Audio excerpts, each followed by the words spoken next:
What it do? What it do? All right, man. So today we about to talk about the top 5 tips that I want to give you for starting a Turo business.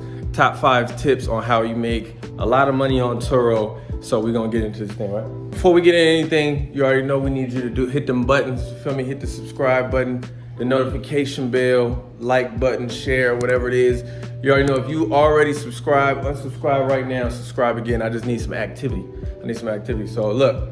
We're gonna get into the top 5 tips. This not in no particular order, so don't try to skip to the end to get the best tip or nothing like that. You know what I mean? Check out the whole video. You definitely wanna use these for your business. Number 1 is you need to figure out what type of business you wanna run. Is this something that you wanna do part-time? You just wanna make a little bit of money on the personal car that you already have, or you wanna run a full-time business, you know what I mean? So look, if you're just trying to make a couple extra bucks, then you're gonna go a certain way with this business. If you're trying to get a whole fleet, trying to make a whole business with this, then obviously you're gonna go a totally different direction. If you're trying to run a whole business with this, then you're obviously gonna be looking at cars that you could get for cheap, and then cars that's gonna make the most profit monthly, right? If you're just trying to make a couple extra dollars, you're obviously just gonna be using your personal car, and then you wanna set things up to where it's not really affecting your day-to-day life, because this is your actual car that you're using, so you can't be renting it every single day or whatever, right? So number 1, you definitely need to figure out what type of business you wanna run. Do you actually wanna have a rental car business, or do you just wanna make extra money on Turo? That's number 1. So number 2 is you need to figure out your location. You need to do the research on your location.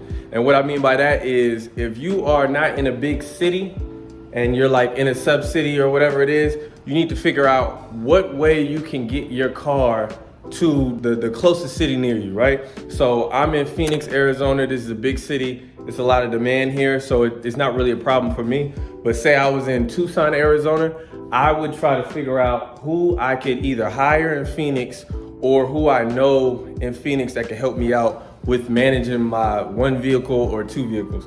All right, so you need to do the research on the city that you're in. If it's not a big city that's gonna have a lot of demand, you need to figure out what's the closest city to you, and then you need to come up with a plan to actually get someone there to manage your vehicles. So number 3 is your pricing strategy.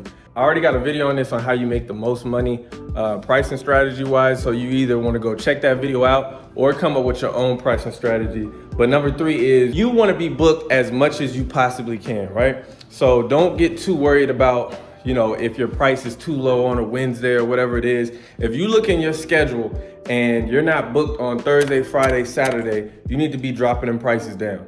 Every single time, it doesn't matter what it is. If you're 3 days away from that day and that day is not booked, you need to be lowering your prices on that day every time. So that's the pricing strategy that I use. But the number 3 step is coming up with your own pricing strategy that actually gets you, booked as much as you want to be booked. So number 4 is tracking devices. Tracking devices is super big with this business. And this is more geared to the people that actually want to run a rental car business. But you also, if you're doing your personal vehicle, you also need GPS, you need tracking devices and everything like that. Because what you got to understand in this, you're going to have a lot of stand-up customers. You're going to have a lot of guests that's actually going to, you're not going to have to worry about them. But you always got to be prepared for those guests who are renting cars in order to steal them, or renting cars in order to drive them out of town, or drive them places that you actually don't want them to drive or whatever. You gotta be prepared for those type of guests who are gonna break your rules, and you gotta have things set in place to where you can actually know what they're doing with the vehicle, because at the end of the day, you're responsible for that vehicle. You know what I mean? Yeah, they got insurance policies and everything like that with Turo, but you need to be responsible for your vehicle. So that's where GPS comes in. And so look, with these tracking systems, you can get them on Amazon, you get them online. You can try to find a cheaper one, but I definitely would suggest you actually spend the money on something that's important, like tracking your vehicle. When you get these tracking devices, you definitely want to put maybe 2 or 3 in your vehicle, depending on how expensive the car is. You could keep it to like 1 or 2, but you definitely want to put at least 2 tracking devices in your vehicle, and you want to put them in places that actually, is discreet, to where people don't know exactly where they are. So they might be somewhere in your engine, might be somewhere in your truck. You might open up a certain department in your car. Make sure you're putting these tracking devices in there, because if, God forbid, something was to happen to your vehicle, you want to know exactly where it is. If you're filing a police report, or you want to report a claim to Turo, whatever it is. Or you even, there's devices that let you know how fast your car is going.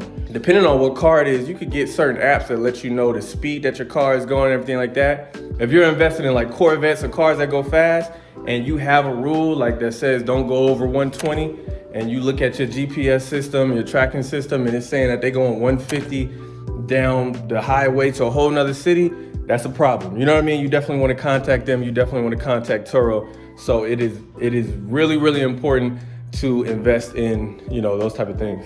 Number 5 is cleaning the car. So this is really, really important because after every guest, you definitely want to make sure that you're cleaning the car inside and out with COVID and just business wise. You don't want to be renting out a car that looks like people were just in it, it's crumbs in the back and all that type of stuff. You don't want that type of stuff.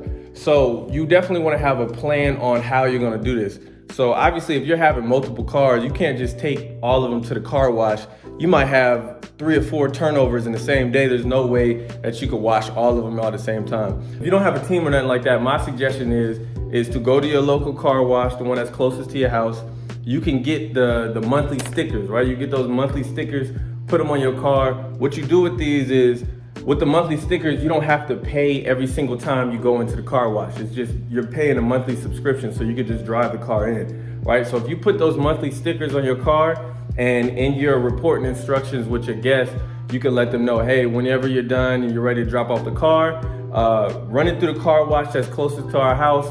You won't have to pay anything, just run it through and then drop it off. That's gonna save you a lot of time because you're allowing the guest to take care of the next guest, right? You probably don't wanna trust them to actually vacuum it every single time because that's a little more labor. They probably don't wanna get out and do that. They might be running late for a flight or something like that. So you might be taking care of that vacuum situation yourself, or if you got somebody hired for your business or whatever, but you definitely want to invest in those monthly stickers with the car wash. Yeah, it's going to save you so much time because you do not want to be washing these cars every single time. There's no way in hell. So that's my top 5 tips for Turo, how you get started with a Turo, how you make the most money with a Turo. Like I said in my other videos, I'm definitely coming out with a course for this. Stay tuned on it. Check out all my videos I'm dropping for everything, Airbnb, trade, and everything like that. Hit me up on Instagram. I'm dropping these videos on TikTok also, and you can hit me on Facebook. So look, if y'all got any suggestions, y'all got any videos that y'all want me to drop next, leave a comment, let me know. Hit me on Instagram, DM me, let me know what y'all want to see, and we're gonna get it like that.